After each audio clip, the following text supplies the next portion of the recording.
It's such a magnificent day today, I couldn't help resist filming outside in this beautiful sunshine that we have. But I've got to move these off the table quickly and bring them out one by one to show you.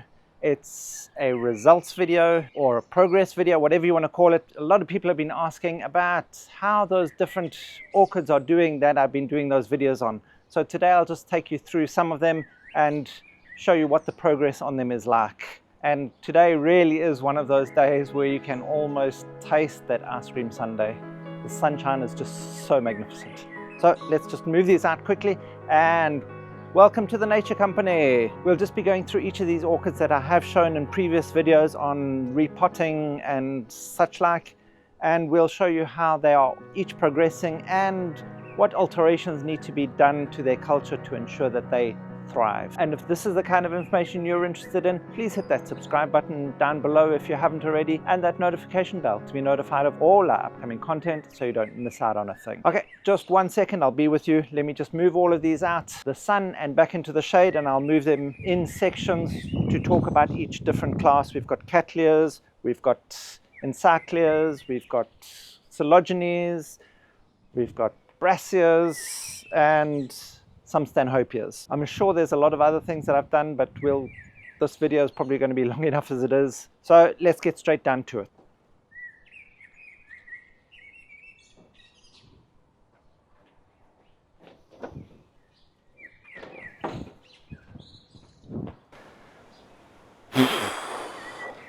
Okay, dragging this up from the garden.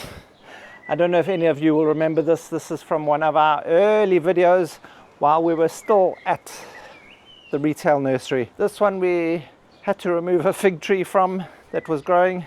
And as you can see, it's really filled up this huge big pot completely again. We have a lot of flower spikes coming and one already open. So once this is finished flowering, it's going to be ready for another repot again. Quite a big job to get it done.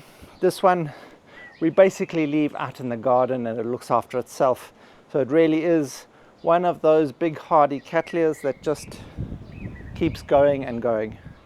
And here's one of those other ones that we did the repotting more recently, where we showed you all those new roots starting to form, and we have lots of new growth happening on this. We can already see how full the pot is becoming, and we'll give this another 2 years worth of growth in this pot. So that's one of the reasons that we like to do these specific Cattleyas in these big pots, is it can allow for many years of growth and produce huge, big, great mother plants that put on magnificent shows. And for all of these that I'm showing you, I will of course link to the original videos in the description box down below, so you can go have a look at how we had got to this point that they are now.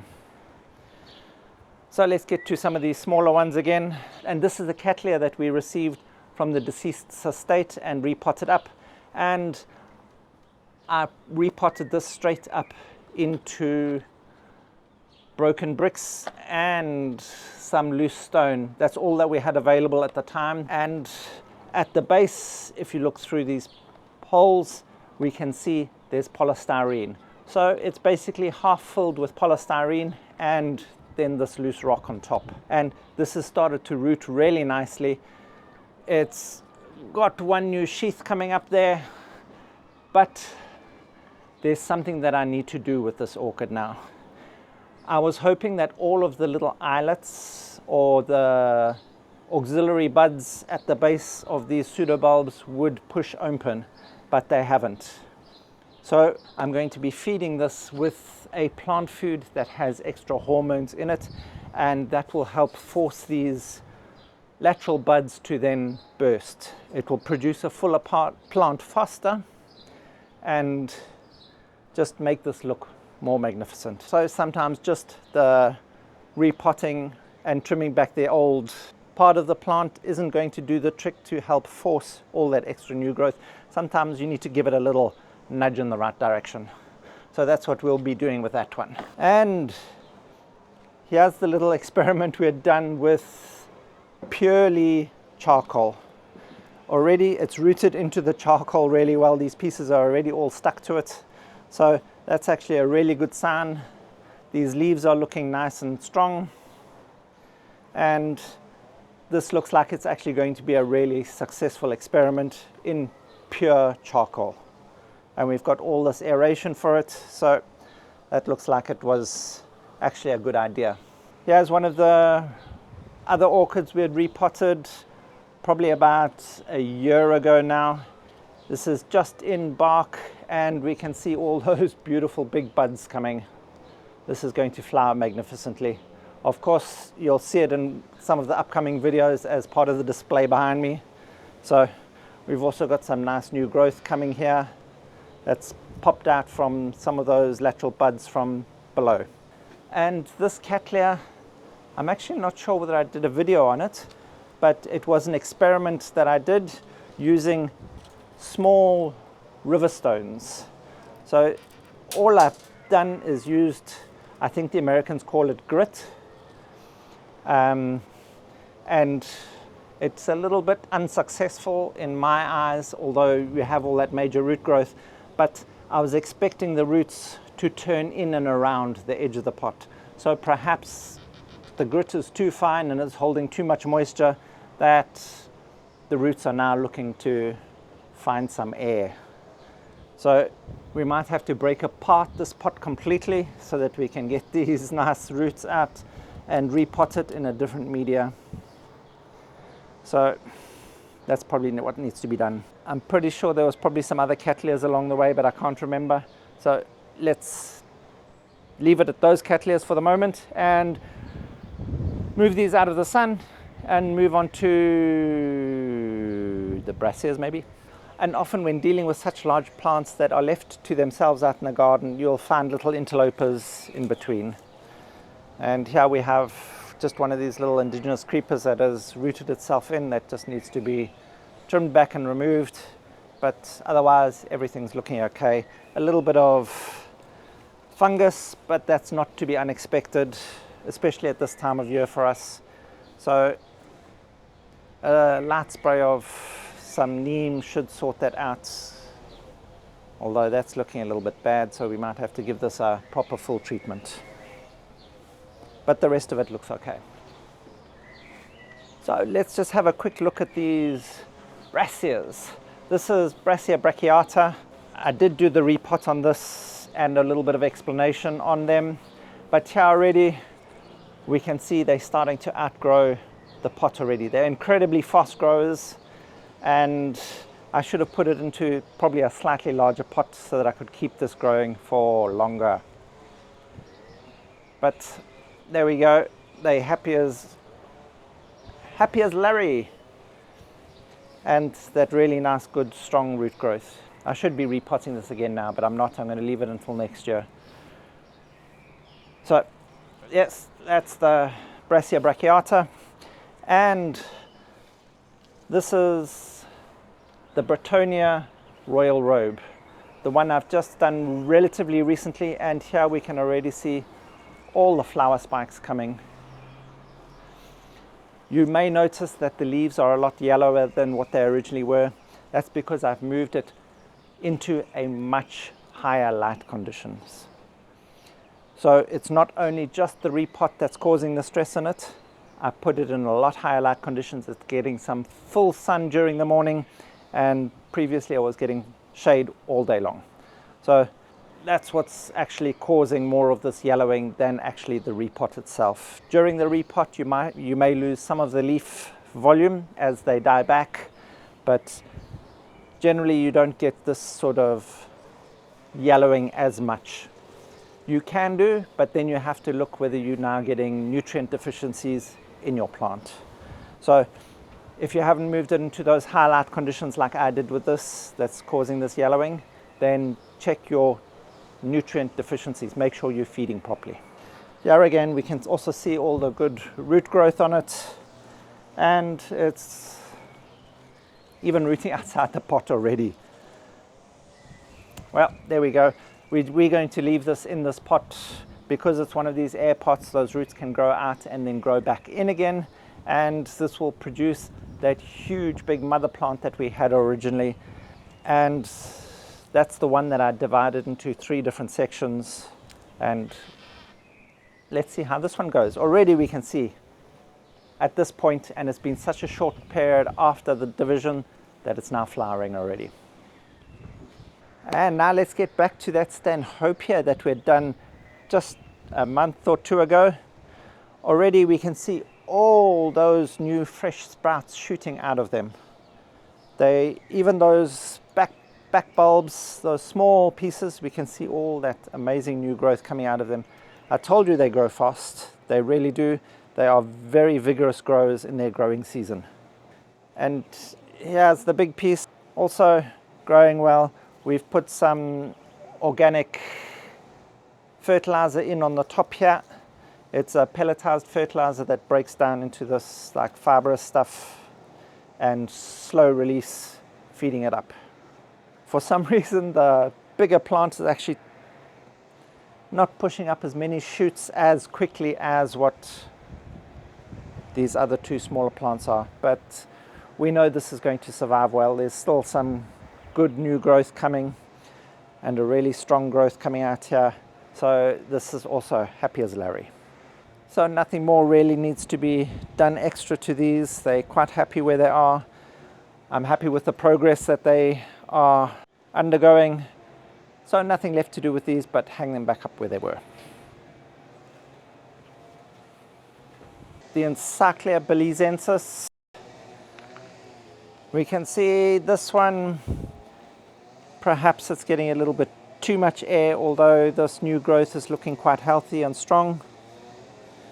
And of course it was a lot smaller piece that I had put in here. The roots are already shooting out, so maybe these baskets weren't such a good idea. It seems like the roots don't want to stick to the outside of these basket pots at all. They just want to head for the sky.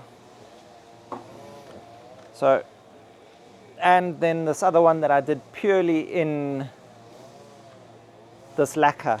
I don't do semi-hydro with this at all. I just water it as normally as I would my other orchids. And this seems to be doing particularly well. A really nice strong growth coming out here. And this other pseudobulb is nice and happy. So these old pseudobulbs have just produced these new growths, and it's nothing wrong with it. Not growing particularly quickly.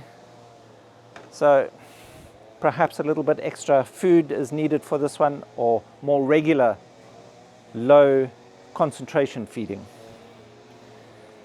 And this Encyclia cordigera is obviously growing way too quickly for the pot that I'd put it in.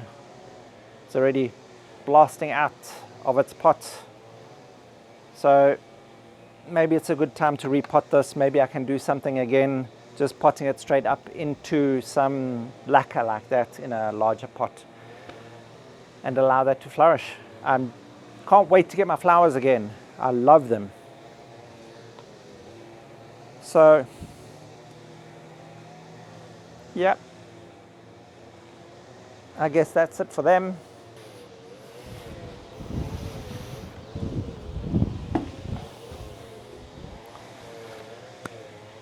Okay, now let's have a look at these Coelogynes.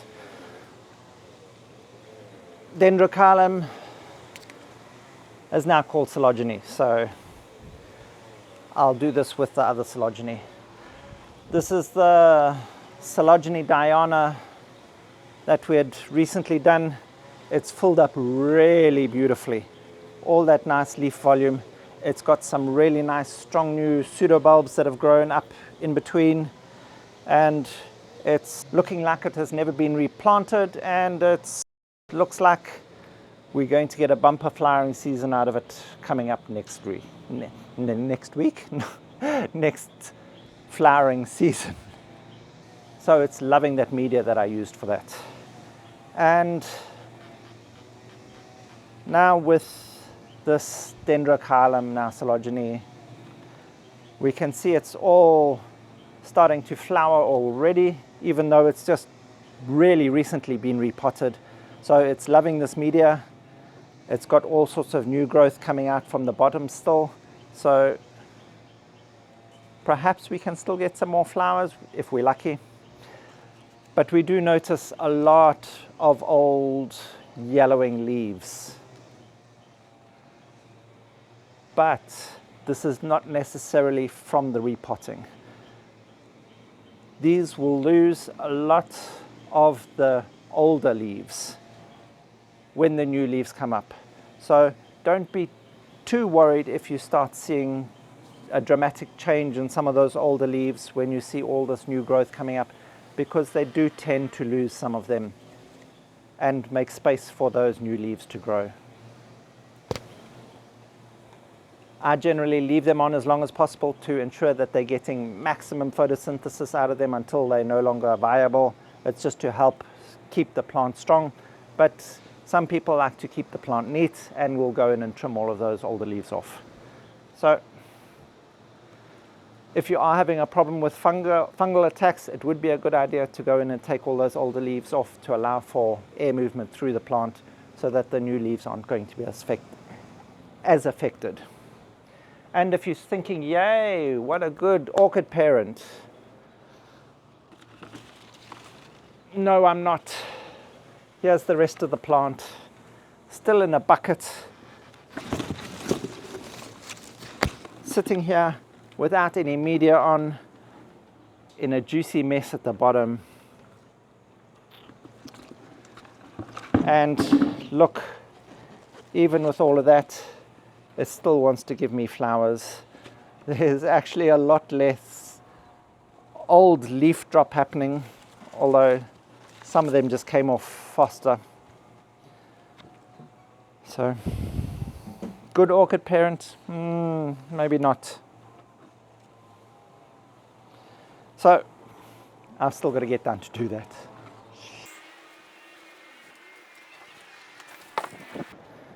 Okay, now I just have to move the table out the way.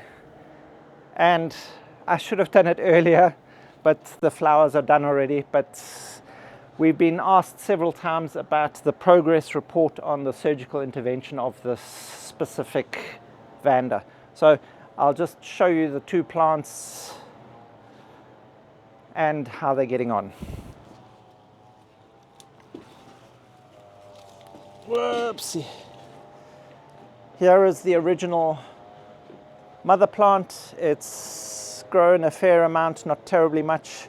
We can see a new bud or flower spike coming up through there, so that's happy days.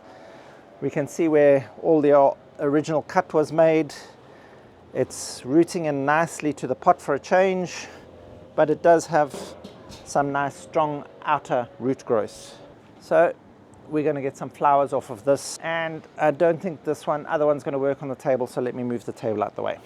And here we see the height that this has grown to. It's actually grown a fair amount already, and we had these two magnificent flower spikes on it. We'll show you those pictures now. We have a little bit of desiccation happening again and some of the older leaves dying off, but if we look at the bottom here, we see these two little branches setting off with some nice little roots. So the roots of these should set into the pot well and acclimatize immediately, so that's going to help maintain the turgor of this plant. This specific Vanda seems to battle a little bit more in my potting media than what the other ones do, so I'm not sure whether I'm going to need to adjust it slightly. But we're going to see how these new little side branches take, and then we can make any further decisions from that point. But it's still looking good and strong, even though a little bit desiccated, but that can be rectified quite easily. We're probably just going to have to check the stem again for any rot, and if we do have any, we're going to do surgical operations on it again, and we'll end up with 3 plants. All the better. And the one wonderful thing about all these Vandas is that when one stops flowering, we get all these other ones that are starting to come into bud, and the mother plant. So although that one's done, we're still going to have all this beauty left. And if you want any more information on any of these orchids that I've shown you today, have a look down in the description box below. We'll put links to each of the videos that we've done them in, and that should give you all the information you know. Also, Ed posts up a lot of content all the time in that Buy Me a Coffee link, so be sure to go check that out. There's a lot of free information available there for everyone. There's also some gated content, so don't be shy. Sign up, become a member, and grow like a pro. And thank you for watching. If you found any of this information helpful, please hit that like button, hit that subscribe button down below, and that notification bell to be notified of all our upcoming content so you don't miss out on a thing. Help us grow as we help your orchids grow.